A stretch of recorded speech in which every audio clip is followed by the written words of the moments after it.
Hello everyone, and today I'm going to be showing you how to use the Nevi Sickle scaler. This is a great instrument that can be used for removal of tenacious, heavy, or even burnished calculus. And it is a posterior sickle, so it's used on posterior teeth. But because it is a sickle, it is a supragingival instrument. And if you take a closer look, it has a pointed tip because it's a sickle, and it has two cutting edges on each side. And now it does have a mirror image on the other side. So we're going to get to use it, and let's get to it. All right, so first we're going to start by identifying the correct working end.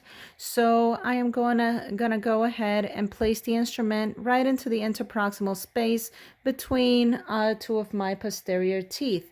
And if you could take a closer look, you see that the lower shank is parallel to that distal surface of my second premolar.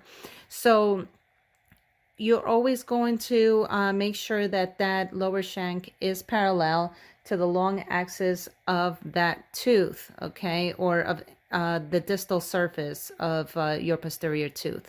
Now, also, if you take a closer look, you see that the functional shank goes up and over the tooth. So that is another indication that this is the correct working end.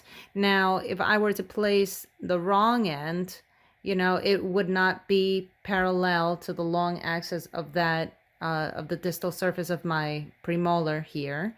And you see that it's just kind of curving out. And if I were to place it on the facial aspect, you see how the point actually is sticking outward. Whereas if I have the correct working end, I place the instrument right onto that buccal surface of the tooth, and the tip is nice and flush up against the tooth.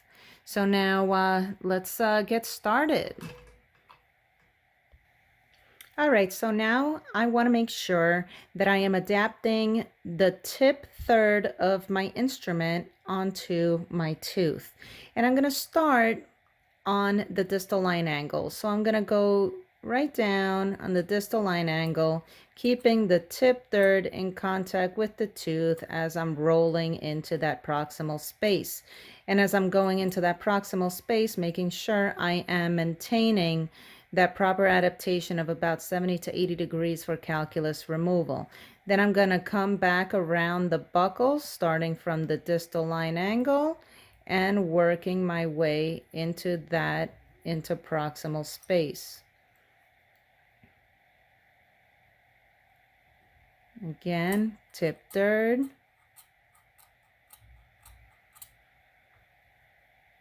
Making sure that I am pivoting up on my fulcrum to make sure that I keep the instrument nice and adapted.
And that is how you use the Nevi Sickle scaler.